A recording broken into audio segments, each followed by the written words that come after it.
আপনারা কি কখনো এমন বন্যা দেখেছেন যে পৃথিবীর সব কিছু তলিয়ে গেছে? আজকে আপনাদেরকে এমন একটি বন্যার ঘটনা শোনাবো। আল্লাহ সুবহানাহু ওয়া তাআলা পুরো পৃথিবীকে ডুবিয়ে দিয়েছিল। সেই ঘটনা কি আপনারা জানেন? আমরা গতদিন শুনেছিলাম আল্লাহ সুবহানাহু ওয়া তাআলা হযরত আদম আলাইহিস সালাতু ওয়াস সালামকে তার একটি ভুলের কারণে জান্নাত থেকে পৃথিবীতে প্রেরণ করেন। অতঃপর আদম আলাইহিস সালাতু ওয়াস সালাম আল্লাহর নিকটে দোয়া করেন। আল্লাহ সুবহানাহু ওয়া তাআলা তার দোয়া কবুল করে তাকে ক্ষমা করে দেন। অতঃপর আদম আলাইহিস সালাতু ওয়াস সালাম এবং হাওয়া আলাইহিস সালাতু ওয়াস সালামের প্রত্যেক বছর দুইটি করে সন্তান জন্ম দিতেন, একটি ছেলে একটি মেয়ে। এভাবে পৃথিবীতে জনসংখ্যা বাড়তে থাকে। এক পর্যায়ে তারা আল্লাহ সুবহানাহু ওয়া তাআলার ইবাদতের কথা ভুলে গিয়ে তারা বিভিন্ন কবর এবং মূর্তির পূজা করতে শুরু করলেন। এ সময় আল্লাহ সুবহানাহু ওয়া তাআলা পৃথিবীর প্রথম রাসূল, যিনি নবী এবং রাসূল হযরত নূহ আলাইহিস সালাতু ওয়াস সালামকে প্রেরণ করলেন মানুষদেরকে এই কথা বলার জন্য যে তোমরা যার ইবাদত করতেছো, যার উপাসনা করতেছো, তারা আসলে উপাসনা পাওয়ার যোগ্য না। একমাত্র উপাসনা পাওয়ার হকদার সত্য মাবুদ হচ্ছে আল্লাহ সুবহানাহু ওয়া তাআলা। অর্থাৎ তোমরা বলো লা ইলাহা ইল্লাল্লাহ। কিন্তু তারা তার দাওয়াত গ্রহণ করলো না। এভাবে তিনি একদিন, 2 দিন, 5 দিন, 10 দিন, 1 বছর, 2 বছর, 5 বছর, 10 বছর না, তিনি 900 বছরের বেশি সময় তাদেরকে দাওয়াত দিল।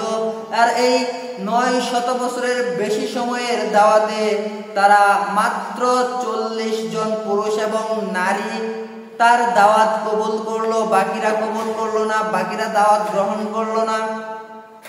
এই সময় হযরত নূহ আলাইহিস সালাতু ওয়াস সালাম আল্লাহ সুবহানাহু ওয়া তাআলার কাছে ফরিয়াদ করলেন, ইয়া আল্লাহ, আপনি এই কওমকে ধ্বংস করে দিন।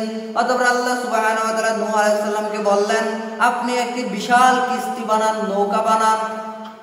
তখন নূহ আলাইহিস সালাতু ওয়াস সালাম নৌকা বানাইতে লাগলেন এবং মানুষদেরকে বললেন, আল্লাহ সুবহানাহু ওয়া তাআলার দ্বীন যদি তোমরা মেনে না নাও, তাহলে আল্লাহ সুবহানাহু ওয়া তাআলা মহাপ্লাবন দিবে, ব্যাপক বন্যা দিবে, পুরো পৃথিবীর সব কিছু আল্লাহ সুবহানাহু ওয়া তাআলা ডুবাইয়া তোমাদেরকে মারবে।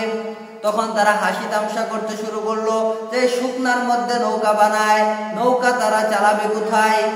আর তার পূর্বে পৃথিবীর কেউ নৌকা বানানো জানতো না, সেটি ছিল সর্বপ্রথম নৌকা। কিন্তু তারা মনে করলো, তারা নূহ আলাইহিস সালাতু ওয়াস সালামের কথা বিশ্বাস করলো না। অতঃপর নূহ আলাইহিস সালাতু ওয়াস সালামের নৌকা তৈরি করা শেষ হলো। তারপর আল্লাহর নির্দেশে তারা প্রত্যেক প্রাণীর 1 জোড়া করে সেই নৌকার উপরে ওঠালো এবং সেই 40 জোড়া পুরুষ এবং নারী সেই নৌকার ভিতরে উঠাইলো। অতঃপর নূহ আলাইহিস সালাতু ওয়াস সালামের চুলা থেকে পানি বের হইতে শুরু করলো। রান্না করে চুলা থাকে, চুলা থেকে পানি বের হইতে শুরু করলো। আর এই পানি বের হইতে হইতে এক পর্যায়ে সব কিছু ডুবে গেল। তখনও সেই কাফিরদেরকে নূহ আলাইহিস সালাম বললেন, এখনো সময় আছে, তোমরা আল্লাহর দ্বীন গ্রহণ করো। কিন্তু তারা মনে করলো যে না, পানি এই পর্যন্তই, হয়তো আর উপরে উঠবে না, আর আমরা পাহাড়ে আশ্রয় নিব, পাহাড় থেকে উঁচু। তারা পাহাড়ে আশ্রয় নিল, কিন্তু পানি আস্তে আস্তে পাহাড়ে উঠতে লাগলো। এ পর্যায়ে শেষ পর্যন্ত সব পাহাড়গুলো ডুবে গেল। উঁচু একটি পাহাড় থাকলো, সেখানেও কিছু সংখ্যক লোক যে আশ্রয় নিল। সেখানে ছিল হযরত নূহ আলাইহিস সালাতু ওয়াস সালামের এক স্ত্রী এবং এক সন্তান, যার নাম ছিল কেনান। এক পর্যায়ে নূহ আলাইহিস সালাতু ওয়াস সালাম তার সেই সন্তান কেনানকে নৌকায় আশ্রয় দিতে চাইল। তখন আল্লাহ সুবহানাহু ওয়া তাআলা তাকে সতর্ক করে দিলেন এবং নিষেধ করলেন, তার সেই কেনানকে সেই নৌকায় উঠাতে নিষেধ করলেন। এছাড়া নূহ আলাইহিস সালাতু ওয়াস সালামের আরো যে 3 সন্তান ছিল, তাদের নাম ছিল শাম, হাম ও সাফিফ। সাম, হাম ও ইয়াফিস।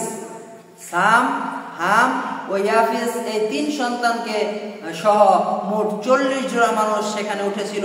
আর এই 40 জোড়া মানুষই সেদিন বেঁচে ছিল। আর পৃথিবীর সব পাহাড় পর্বত গাছপালা, আজকে আমরা যে 100 তলা 200 তলা বিল্ডিং দেখি, বড় বড় টাওয়ার দেখি, এই সব কিছুর চেয়েও বড় বড় পাহাড়, হিমালয় পর্বত, আরো যত বড় বড় পাহাড় রয়েছে সব পাহাড়ের উপরে পানি উঠে গিয়েছিল।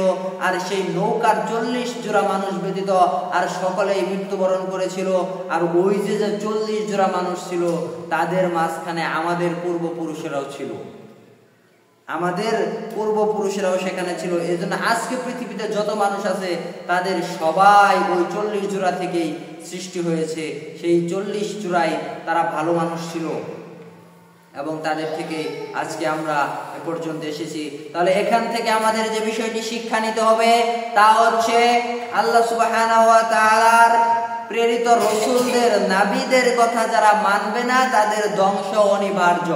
আমরাও যদি আল্লাহ রাসূল সাল্লাল্লাহু আলাইহি ওয়াসাল্লাম, মুহাম্মদ সাল্লাল্লাহু আলাইহি ওয়াসাল্লাম আমাদেরকে যে শিক্ষা, যে উপদেশ, যে বাণী, যে নসিহত, যে আদেশ করেছেন এগুলো যদি না মানি তাহলে আমাদেরকেও ধ্বংস হতে হবে। কথা কি বুঝতেছেন? তাহলে আমাদের কি করতে হবে? আল্লাহ এবং তার রাসূল সাল্লাল্লাহু আলাইহি ওয়াসাল্লামের নির্দেশিত পথে আমাদেরকে চলতে হবে। আল্লাহ সুবহানাহু ওয়া তাআলা যেন কবুল করেন, আমরা সকলে বলি আমিন। তাহলে বলেন তো, নূহ আলাইহিস সালাম কত বছর দাওয়াতি কাজ করছে?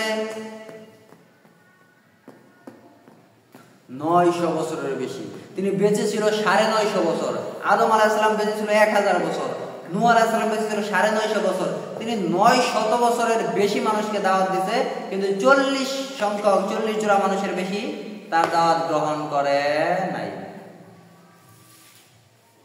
আর যারা গ্রহণ করছে তারা সফলকাম হয়েছে, যারা গ্রহণ করছে না আমরা কি শিক্ষা পেলাম? যারা দাওয়াত মানবে না, যারা নবীদের কথা শুনবে না তাদের কি হবে? ধ্বংস অনিবার্য। দুনিয়াতেও কষ্ট, আখিরাতেও কষ্ট। বলেন তো, নূহ আলাইহিস সালামের কয় ছেলে নৌকায় উঠছিল? 3 ছেলে। নাম কি? শাম, হাম ও ইয়াফিস। আপনারা তো মনে রাখতে পারেন না এত সহজ করে বলার পরেও। আচ্ছা, নূহ আলাইহিস সালামের কয় ছেলে পানিতে ডুবে মরছে? 1 ছেলে। কেন? দেখেন, নবীর ছেলে হয়েও সে রক্ষা পেল না, কারণ সে আল্লাহকে মানে নাই। তাহলে নবীর ছেলে হলেও বাঁচা যাবে না যদি আপনি আল্লাহর কথা না মানেন। আবার পৃথিবীর ইতিহাসে সবচেয়ে খারাপ মানুষ হচ্ছে ফেরাউন। ফেরাউনের স্ত্রীর নাম কি, কে বলতে পারবেন? আসিয়া। ফেরাউনের স্ত্রী আসিয়া, সে ফেরাউনের ঘরে থাইকা ফেরাউনের সংসার কইরা সে জান্নাতি হইল। আর আল্লাহ রাসূল নূহ আলাইহিস সালামের ছেলে সে জাহান্নামী হলো। তাহলে আমার বাপ মা কি করে এটা দেখার বিষয় না। আমি যদি ভালো ইবাদত করি, আমি যদি আল্লাহকে মেনে নেই, আল্লাহর সাথে কাউকে শিরক না করি, তাহলে আমি জান্নাতে যাব। আল্লাহ সুবহানাহু ওয়া তাআলা আমাদের কবুল করুন। সকলে বলে আমিন।